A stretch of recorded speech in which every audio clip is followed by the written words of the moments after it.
Welcome back to the channel. We continue along with our Kentucky Derby 2022 coverage.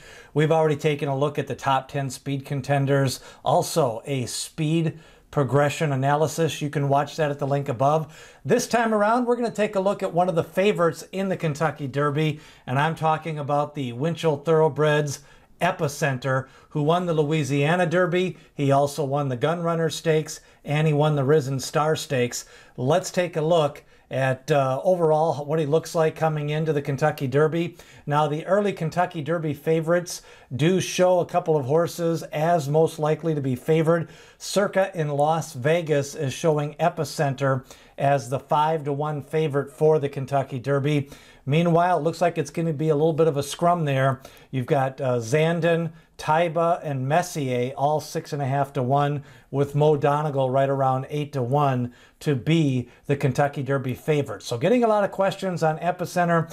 Want to take a look at his running style, how he does best near the lead and on the lead. And I don't think that's really going to change in the Kentucky Derby, because overall Epicenter has 6 starts, 4 wins. He's earned over $1 million. He's a 3-time stakes winner, including the Louisiana Derby, the Risen Star, and the Gun Runner Stakes. He also won a maiden race.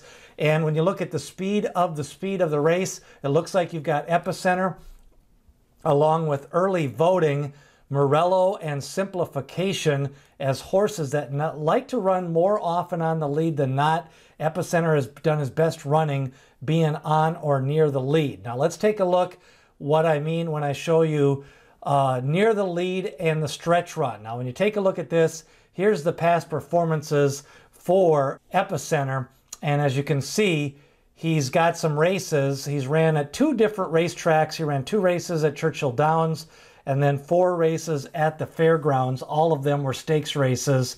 And the stretch call, I put a little arrow by that. He has been on the lead in 5 of his 6 races, basically with 1/8 of a mile to go, or a little more of 1/8 of a mile to go. His only career losses have been, he ran second in the Leone Stakes. He only had a 1/2 length lead at the stretch call. And then in his maiden race, he rushed up, took the lead at going 7 furlongs, and then faded back. So let's take a look at how that looks on the racetrack. First, we'll take a look at the Louisiana Derby. Then we'll take a look at the Risen Star. But overall, I think Epicenter likes to be near the lead.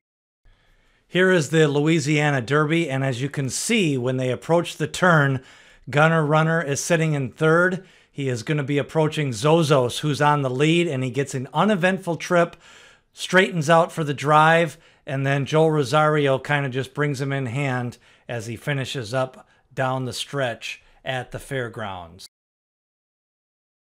Let's take a look at the Risen Star now. Epicenter on an easy lead. He set pretty slow fractions this day, not challenged at all like he was in the Lecomte, and he pulls away to victory in the Risen Star. The connections for Epicenter: Steve Asmussen is the trainer, Joel Rosario is the jockey, and remember, Joel Rosario has ridden him 4 times, including 3 of his victories. The other time he had a win, that was Brian Hernandez winning on the Gun Runner Stakes.